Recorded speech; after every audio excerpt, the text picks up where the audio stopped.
palavra muito simples, mas extremamente importante. Existem algumas perguntas que nós fazemos para nós mesmos, na nossa jornada, na nossa caminhada, e a gente não encontra respostas. E de repente, com o passar do tempo, Deus ele traz a revelação, Ele mostra, Ele vai respondendo, explicando para a gente algumas destas questões. E hoje eu quero, com a graça de Deus, ajudar você a entender um pouco mais sobre a nossa vida cristã aqui terrena, a nossa vida cristã diária. Eu quero usar o texto quando o apóstolo Paulo escreve a sua primeira carta ao seu filho na fé, Timóteo, no capítulo 3, versículo 14, ele diz assim: escrevo-lhe estas coisas, Timóteo, embora espere ir vê-lo em breve.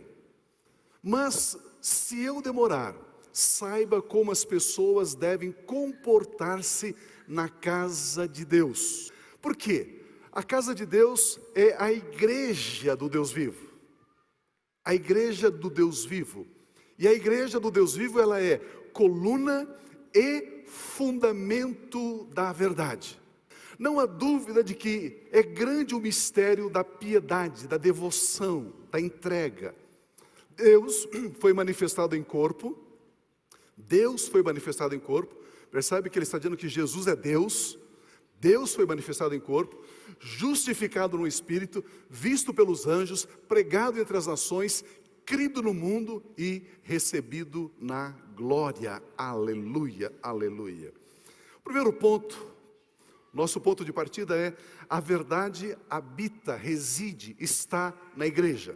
O local onde encontramos o fundamento da verdade é na igreja. E sobre este fundamento, imagina uma pedra, uma rocha, é o fundamento chamado verdade. E sobre esse fundamento ergue-se uma coluna que sustenta tudo e todos. E o nome dessa coluna também é verdade. Então a igreja não é somente o fundamento da verdade, mas também a coluna da verdade. A Bíblia Sagrada está dizendo que a igreja é a guardiã da verdade. Por isso, a igreja é a única instituição, é a única agência sobre a face da terra.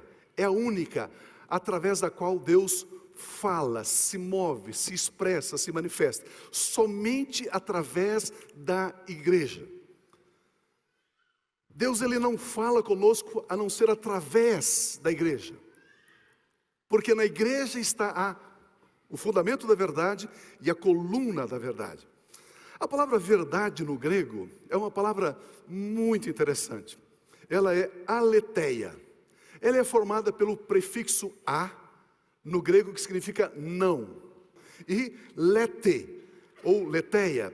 Lete significa que é esquecido, esquecer. Lete, esquecer. Alete, não esquecer. Essa é a palavra verdade no grego. Verdade, aletheia, significa é a recuperação daquilo que está esquecido. Aletheia é a conexão com o fato, é a conexão com a realidade. Verdade é a comunhão com o que é de fato, com o que é realidade. Verdade é a realidade, verdade é o fato. E a realidade e o fato da existência humana, daquilo que cerca o ser humano, está na igreja. A igreja é o corpo de Cristo. Cristo é o cabeça da igreja. Em João capítulo 1, versículo 17, diz assim: pois a lei foi dada por intermédio de Moisés. Quem deu a lei? Moisés. A graça divina, a graça e a verdade vieram por intermédio de Jesus Cristo. A graça e a verdade vieram por intermédio de Jesus Cristo. Não existe verdade sem Cristo Jesus, pois a Bíblia Sagrada nos mostra que foi Jesus quem trouxe a verdade de volta à humanidade, à terra. E a verdade está na igreja de Cristo Jesus, isso é óbvio, pois Ele é o cabeça da igreja, e foi Ele que deu, Ele que trouxe a verdade para a humanidade novamente. Esta verdade que existia em Adão antes da queda, Adão perdeu a verdade e agora vem Jesus Cristo, o último Adão, e traz novamente a verdade. Por isso a Bíblia é muito clara em dizer que a graça e a verdade vieram por intermédio de Cristo Jesus. O que esse texto também nos ensina é que a verdade, ela está do lado da graça. A verdade não está do lado da lei. A verdade não faz dupla com a lei. A verdade faz dupla com a graça. A graça e a verdade vieram por Cristo Jesus. Por quê? Porque Jesus Cristo é a verdade. Jesus Cristo é a graça. A graça não é uma doutrina, a graça não é uma mensagem, a graça é uma pessoa. Jesus Cristo. Assim como a verdade, a realidade, o fato é uma pessoa, é Jesus Cristo. Por isso que Jesus é a pedra angular. Por isso que Jesus é a rocha, o fundamento da igreja, porque Ele é a verdade. Vejamos esse ponto de vista, essa verdade aqui. Eu quero ajudar você a pensar de uma forma bastante clara, bastante óbvia, bastante lógica. Deus, Ele dividiu a existência humana, ou seja, de Adão até a segunda volta de Jesus, a Bíblia divide em 3 períodos. 3 gerações, e esses grupos se relacionam com a vida, com a existência, com base em perspectivas, em óticas diferentes. São 3 gerações, a geração que está debaixo da morte, do governo da lei e do governo da graça. É assim que é dividido o período da existência do ser humano sobre a terra. Eu não vou entrar aqui em escatologia, mas a existência humana sobre a terra será de 6.000 anos, ok? 6.000 anos. E nós vamos entrar no 7º milênio, que é o Shabat, que é o retorno de Cristo Jesus.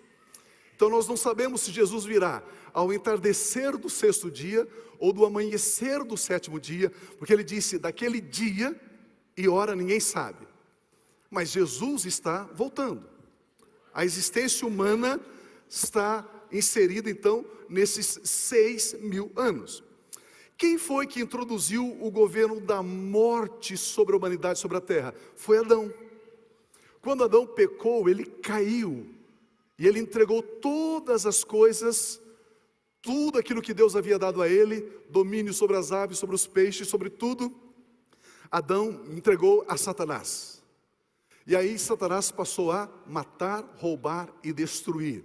Então nós temos aqui Adão introduzindo o governo da morte sobre a terra, sobre a humanidade.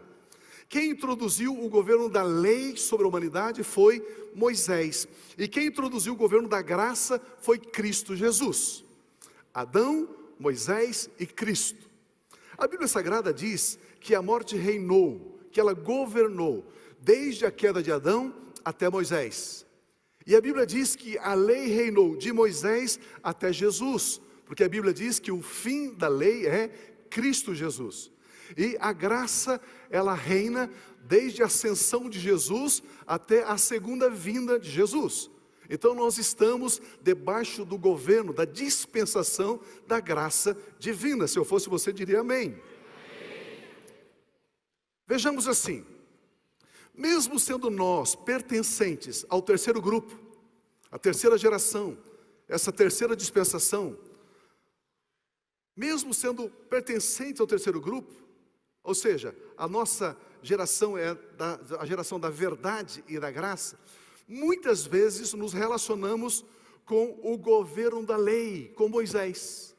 Como é que eu me relaciono então com a lei? Como é que a lei governa sobre a minha vida? Quando eu busco Deus pelos meus próprios esforços. Eu estou abandonando a graça e indo para a lei, para o governo da lei. Quando eu busco Deus pela minha obediência. Quando eu busco Deus com base no meu desempenho, na minha santidade. Quando eu faço alguma obra e com esta obra eu quero merecer a bênção de Deus, o favor de Deus. Tudo aquilo que eu tento comprar de Deus, pelos meus esforços, pelo meu trabalho, é lei. Quando é que eu me relaciono com a morte, com o governo da morte. Quando eu busco viver com base na natureza de Adão, na natureza caída, na natureza que se afastou de Deus. Quando eu busco viver debaixo do governo da velha natureza, quando a minha alma se inclina para a carne, para os desejos da carne, para a vontade da carne, eu saio de sob o governo da graça e me inclino e passo a estar debaixo do governo da morte, do governo da velha natureza. A alma, ela se inclina para os desejos da carne. Quando é que eu me relaciono com a graça divina? Quando eu busco Deus com base na obra perfeita de Cristo Jesus. Quando eu me relaciono com Deus através de Cristo. Não das minhas obras e muito menos dos desejos da minha carne, mas através de Cristo Jesus. Quando eu busco Deus por causa do sangue precioso de Jesus Cristo que foi derramado, que foi vertido na cruz. Quando eu chego diante do Pai por causa do sangue de Cristo, eu estou debaixo da graça. Eu estou vivendo na graça. Quando eu vivo a vida de Cristo Jesus no meu dia a dia. Quando eu estou crucificado com Cristo e já não vivo eu, mas Cristo vive em mim, isto é o atestado de que eu estou na graça. Quando eu não confio nas minhas obras, eu não confio na minha justificação, eu não confio na minha santidade, mas tudo que eu faço apoiado, estribado, alicerçado em Cristo Jesus e somente nele. Aí eu estou na graça. Posso ouvir um amém? Vejamos o conselho que o apóstolo Paulo nos dá, e que foi o Espírito Santo que pediu para que ele escrevesse para nós. Gálatas capítulo 5, versículo 1. Ele está escrevendo para crente, para quem nasceu de novo, para quem tem o nome escrito no livro da vida. Ele diz assim: foi para a liberdade que Cristo nos libertou. Foi para a liberdade que Cristo nos libertou. Portanto, por essa razão, Jesus Cristo veio e nos libertou. Por esta razão, permaneçam firmes. Permanecer firme é estar sobre o fundamento que é a verdade. Permaneça firme. Seja você uma coluna da verdade, alicerçado, plantado nessa verdade. Permaneçam firmes e não se deixem submeter novamente a um jugo de escravidão. Qual é o jugo de escravidão? É aquilo que não é verdade. O que não é verdade? Quando eu quero viver a lei, isso não é verdade. Quando eu quero viver debaixo do governo da morte, isso não é verdade. Quando eu vivo em Cristo Jesus, aí eu estou na verdade. E conhecereis a verdade vos libertará. E foi para a liberdade que Cristo nos libertou. O cristão pode se tornar escravo da lei, ou seja, do seu desempenho, ou seja, das suas próprias obras. Ou o cristão pode se tornar escravo da carne, ou seja, da velha natureza. Ele pode abandonar a liberdade que ele tem em Cristo Jesus e se transformar escravo da lei, ou se transformar escravo da carne, do pecado. Por isso que o texto diz: permaneçam firmes na liberdade. Olha esse texto de Gálatas capítulo 5, versículo 4. Vocês que procuram ser justificados pela lei, separaram-se de Cristo, caíram da graça. Eu estou debaixo da graça, do governo da graça, mas agora eu quero ser justificado, eu quero ser abençoado pela lei, pelo meu desempenho, pela minha obra, pela minha performance. Aí eu saio da graça e migro para a lei. Aí eu estou debaixo de um jugo de escravidão. A Bíblia é muito clara. Aqueles cristãos que procuram ser justificados pela obediência à lei não têm Jesus Cristo como governo da sua vida. A Bíblia diz que eles separaram-se de Cristo, caíram da graça, não estão firmados na verdade. Olha o versículo 5 de Gálatas 5. Pois é mediante o Espírito Santo que nós aguardamos pela fé a justiça, a justificação, que é a nossa esperança. Pois é mediante o Espírito Santo que nós aguardamos. Queridos, o Espírito Santo, ele está na graça, ele não está na lei. A segunda forma de escravidão, que está ali em Gálatas 5, é se submeter ao governo da morte, ou seja, da velha natureza, da natureza adâmica, da natureza pecaminosa, da natureza caída. Romanos 8:6 diz assim: a mentalidade da carne é morte, mas a mentalidade do Espírito é vida e paz. A mentalidade da carne é morte, porque está debaixo do governo de Adão, do governo da velha natureza, do governo da morte. Romanos 8:8 diz: quem é dominado pela carne não pode agradar a Deus. Eu estou debaixo da graça, mas eu inclino, tenho uma mentalidade, eu estou debaixo da graça. Mas de repente, eu permito que uma mentalidade, uma estrutura de pensamento, de modelo mental, venha sobre a minha vida, e eu me inclino para o governo da morte. Eu estou migrando para estar agora debaixo do governo da morte. É o que a Bíblia está dizendo. Não existe a possibilidade de servir a dois governos, a dois senhores. Não tem como. Quem é dominado pela carne não pode agradar a Deus. O cristão que vive na prática, ouça bem isso, o cristão que vive na prática consciente de que está no pecado, ele não pode agradar a Deus. Isso é muito claro. Quem diz que a graça é a permissão para pecar, não conhece a verdade, não conhece a graça, não conhece ainda o governo da graça. Gálatas capítulo 5, versículo 16 diz: por isso digo, vivam pelo Espírito, e de modo nenhum vocês satisfarão os desejos da carne. Queridos, estar na graça é estar no Espírito. Graça e Espírito Santo andam junto. Quanto mais da graça eu e você conhecermos, quanto mais da graça nós vivermos, mais do Espírito Santo nós teremos. O Espírito Santo, vou escandalizar você. O Espírito Santo, ele não te dá forças para você jejuar. Aleluia. Porque você vai fazer do jejum uma moeda de trocas. Você vai chegar para Deus e dizer: Deus, eu tenho aqui 5 dias de jejum, agora eu quero a minha bênção. Deus faz assim: sai daí, menino. Como é que eu quero barganhar com Deus? Se eu me inclino para a carne, eu saio do governo da graça e vou para o governo da morte. E o governo da morte, ele tem o maior prazer em pagar o meu salário. E esse salário é morte. Se eu estou na graça, eu tenho espírito, eu tenho a vida. Gálatas capítulo 5, versículo 19 diz assim: ora, as obras da carne, elas são conhecidas, elas são manifestas. Imoralidade sexual, obra da carne. Eu estou na graça. Se eu recebo os pensamentos da carne e me inclino para a carne, eu vou para o governo da morte. E no governo da morte tem imoralidade sexual, impureza, libertinagem, idolatria, feitiçaria, ódio, discórdia, ciúmes, ira, egoísmo, dissensão, divisão de igreja. Você acha que existe divisão de igreja na graça? Não existe. Para dividir igreja, você tem que estar debaixo do governo da morte, da velha natureza.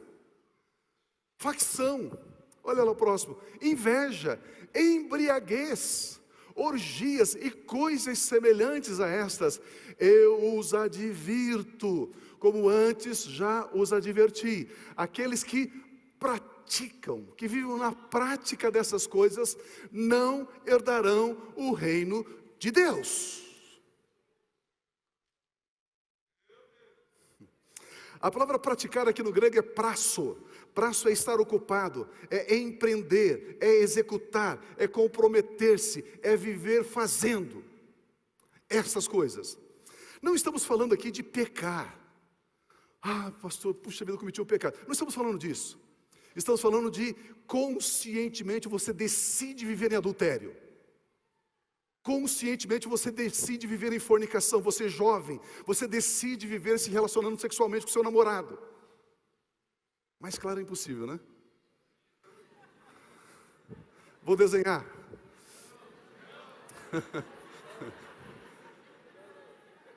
Você que vive usando maconha, cocaína, crack, cigarro. Você que vive, sabe, se embriagando. Então, não, mas eu não faço nada disso. Você que fala mal dos outros. Aleluia.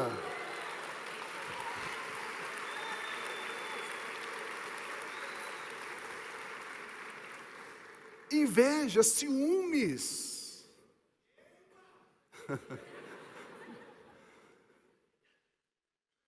A Bíblia, queridos, a Bíblia é muito clara. A pessoa vive na prática do pecado. Gálatas capítulo 5, versículo 7 diz: vocês corriam bem. Para crente, escrito para crente, para quem estava debaixo da graça.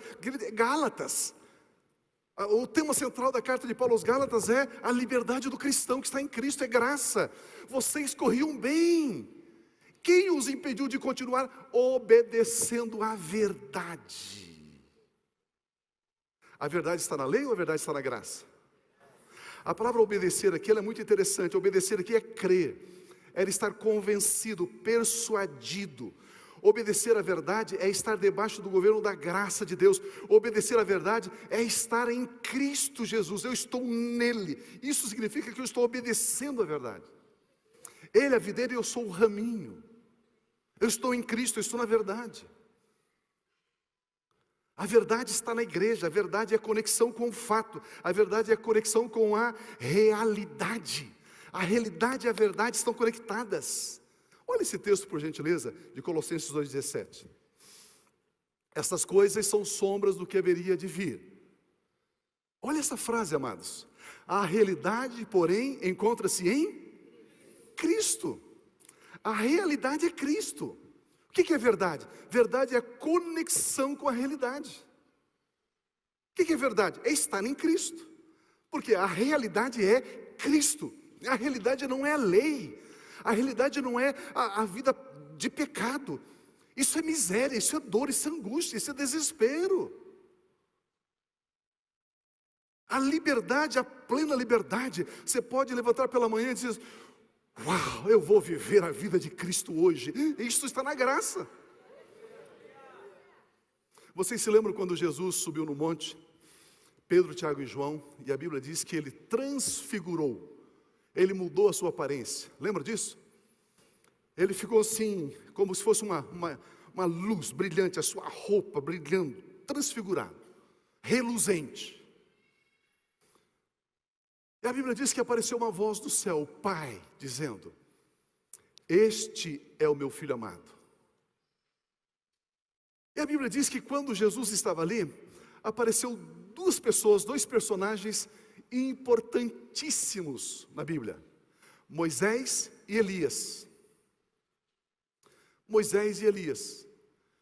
Pedro, extasiado diante daquela visão, ouvindo aquela voz, não sabendo o que dizer, ele faz uma proposta para Deus. Deus, nós vamos construir aqui 3 tendas, 3 tabernáculos, um para Moisés, um para Elias e um para Jesus. Com isso, Pedro estava colocando Jesus, Moisés e Elias no mesmo patamar, no mesmo nível. Deus diz assim: ei, este é o meu Filho amado, a ele você vai ouvir. Não é para ouvir Moisés, não é para ouvir Elias, é para ouvir o meu filho. Aleluia.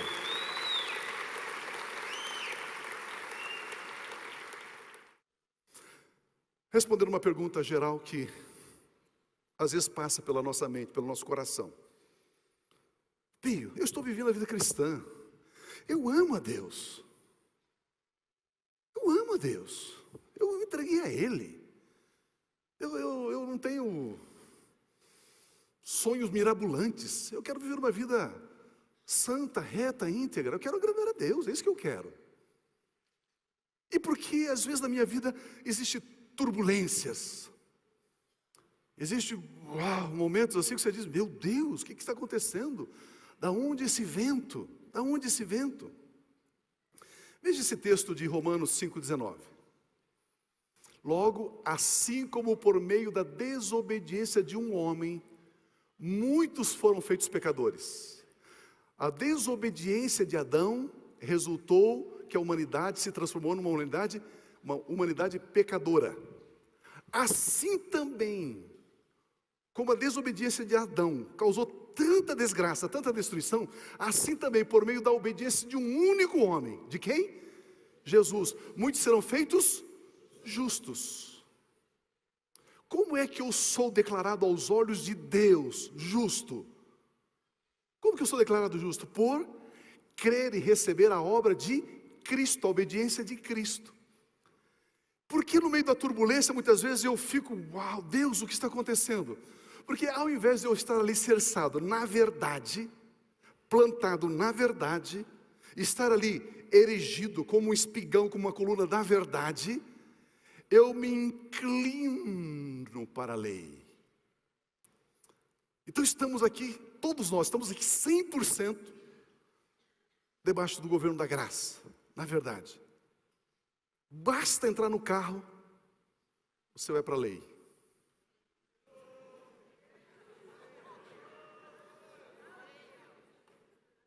Você migra da graça para a lei. Assim.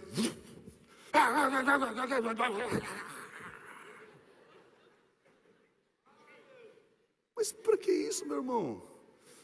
Se alguém deu seta, deixa entrar na sua frente, deixa passar.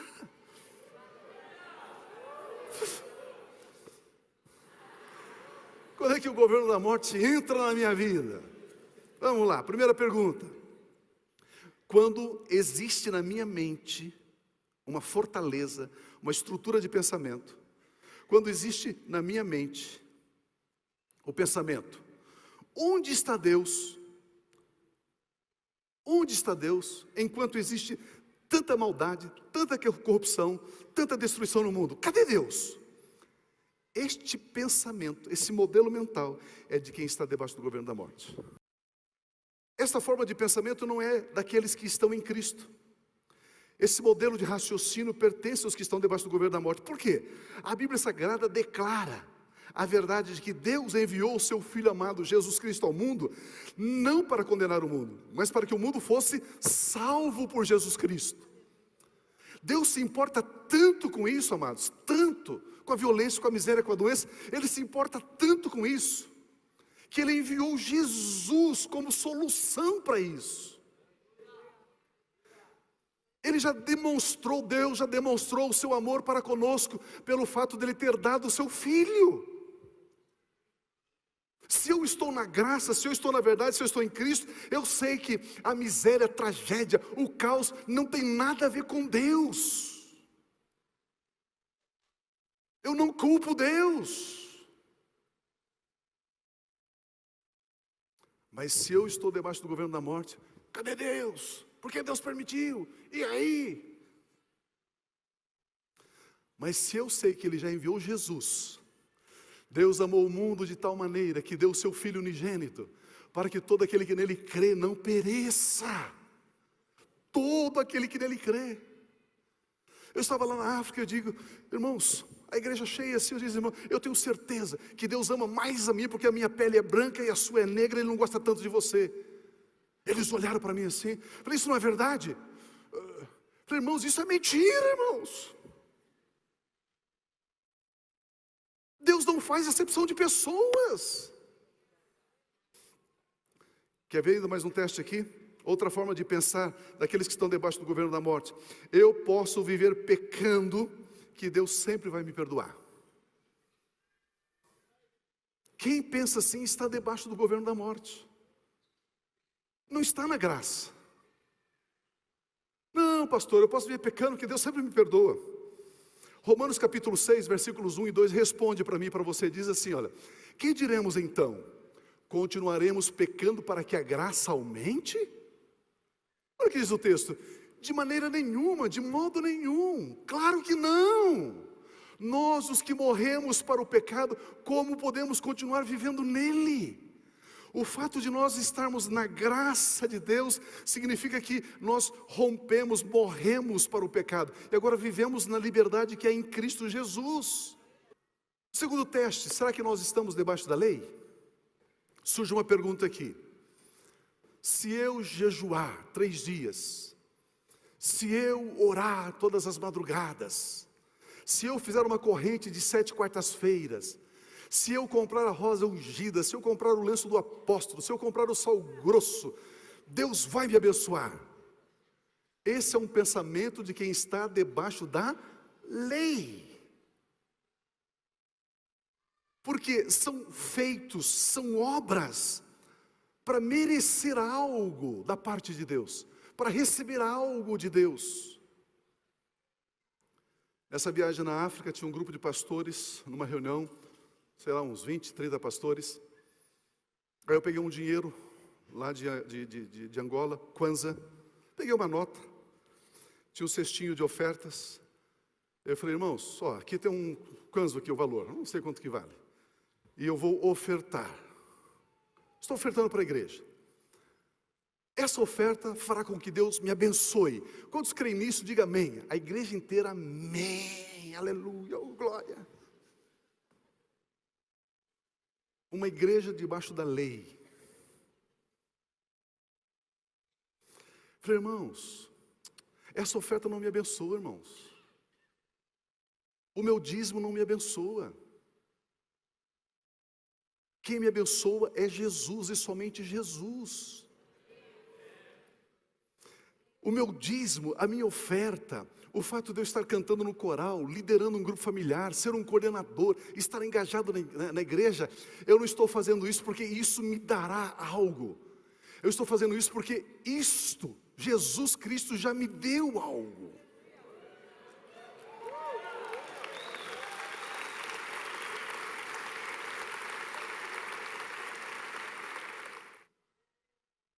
O dia que nós cristãos entendermos que nós somos donos do reino de Deus, nós somos herdeiros de Deus, filhos de Deus, nós vamos nos unir para trabalharmos juntos em prol do reino de Deus, em prol da causa do nosso Pai Celestial.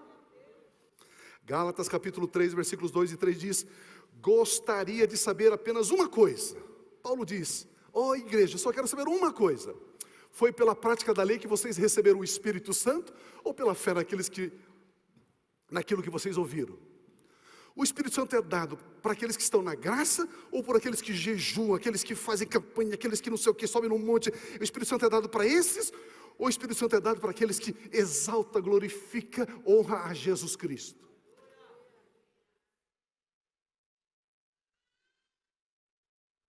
Olha o versículo seguinte, será que vocês são tão insensatos, que tendo começado pelo Espírito, querem agora se aperfeiçoar pelo esforço próprio?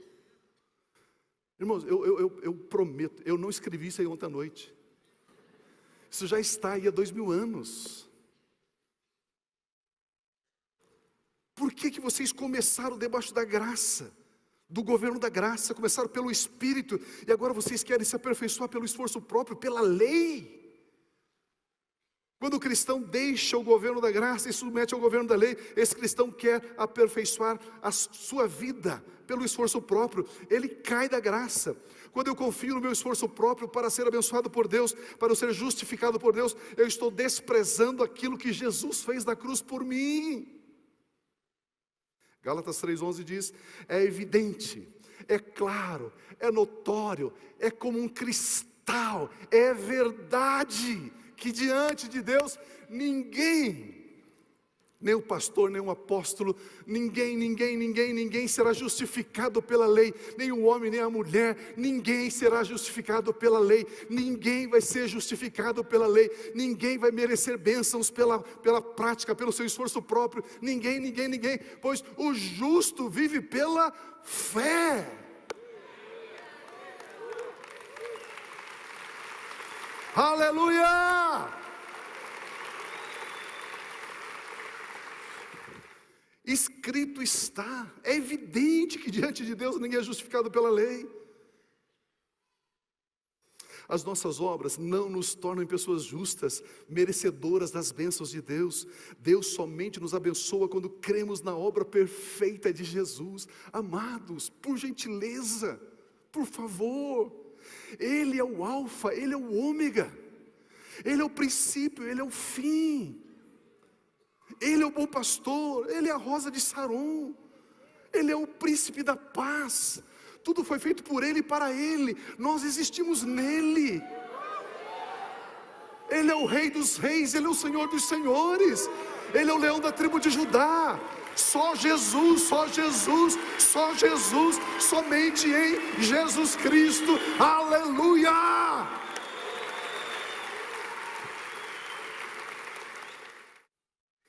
Debaixo do governo da graça. Terceira pergunta, terceiro teste. Somente sou abençoado por crer e receber a obra perfeita de Cristo Jesus. Verdadeiro ou falso? Verdadeiro. Eu somente sou abençoado por Deus por crer e receber a obra perfeita de Cristo Jesus. 1 Coríntios capítulo 1, versículo 31, 32 diz: é porém por iniciativa de Deus, iniciativa dele, que vocês estão em Cristo. Foi Ele que nos resgatou e nos enxertou em Cristo e nos plantou na verdade, o qual se tornou sabedoria de Deus para nós, isto é, justiça, santidade, retidão.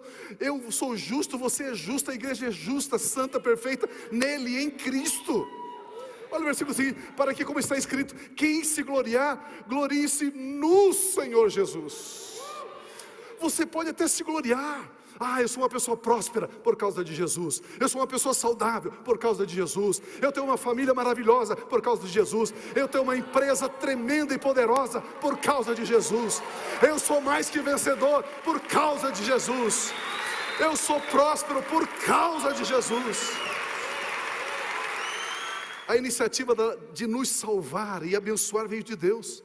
Nós somente podemos nos gloriar nele. 2 Coríntios 5, 21 diz: Deus tornou, olha meu Deus, Deus tornou pecado por nós aquele que não tinha pecado. Jesus não tinha pecado. Deus pegou os meus pecados, as minhas doenças, as minhas dores e colocou sobre o Filho dele, para que nele, em Cristo, nos tornássemos justiça de Deus. Eu sou a justiça de Deus pela fé em Jesus. Justiça é estado perfeito. Justiça é você estar diante de Deus sem nenhum sentimento de culpa. Isso é justiça. Posso escandalizar você? Justiça é você estar diante de Deus. Eu falo isso com muito temor. Justiça é você estar diante de Deus sem se sentir inferior a Ele. Meu Deus. Meu Deus. O filho não se sente inferior ao pai. Nós somos filhos de Deus. Temos a natureza divina. Somos morada de Deus em espírito. Ele pegou as minhas transgressões, as minhas iniquidades, os meus pecados e colocou sobre Jesus.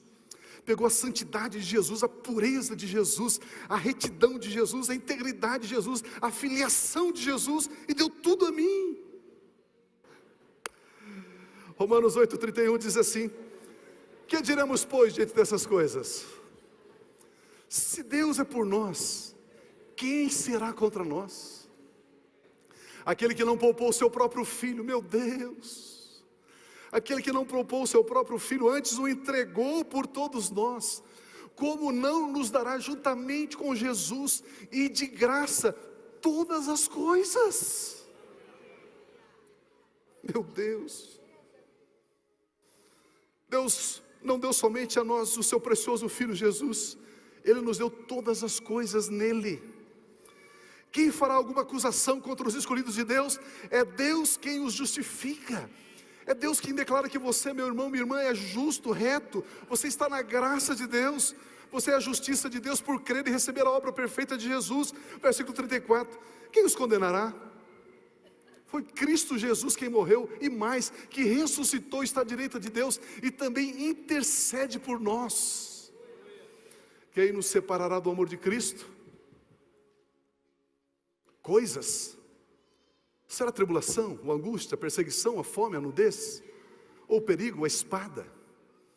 Como está escrito, por amor de ti, enfrentamos a morte todos os dias, somos considerados como ovelhas destinadas ao matadouro. Mas, em todas estas coisas, somos mais que vencedores, por meio daquele que nos amou, aleluia. Pois eu estou convencido, eu estou certo, eu tenho certeza, isto é verdade, aleluia, meu Deus, isto é verdade, isto é fundamento, isto é coluna, isto é igreja. Eu estou convencido de que nem a morte, nem a vida, nem anjos, nem demônios, nem o presente, nem o futuro, nem quaisquer outro poder, nem altura, nem profundidade, nem qualquer outra coisa da criação será capaz de nos separar do amor de Deus. Nada, ao entender isso, nada vai me tirar do governo da graça e me levar para o governo da lei, para o governo da morte. Nada poderá nos separar do amor de Deus que está em Cristo Jesus, o nosso Senhor, aleluia, meu Deus.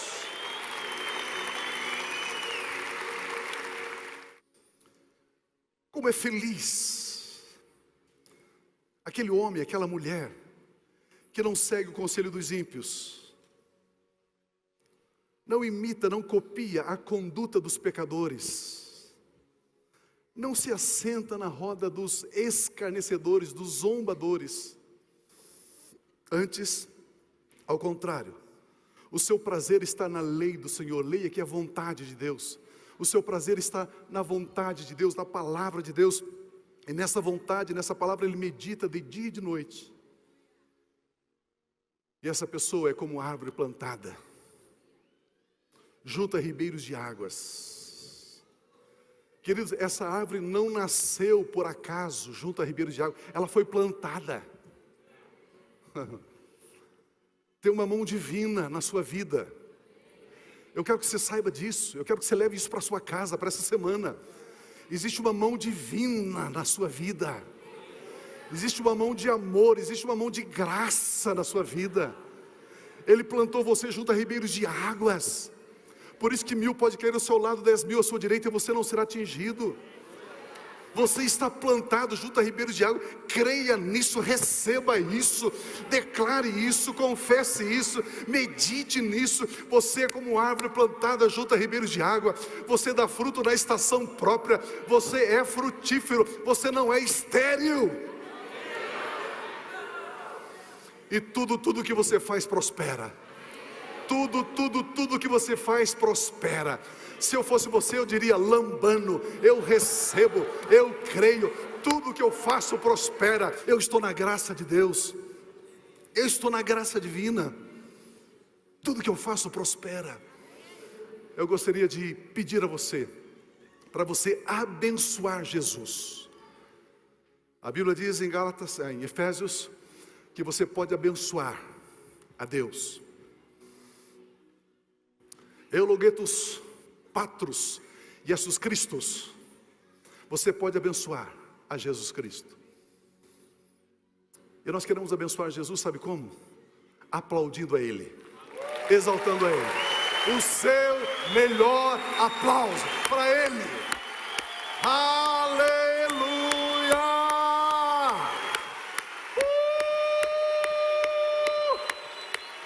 Para ti, Jesus! Para ti, Jesus!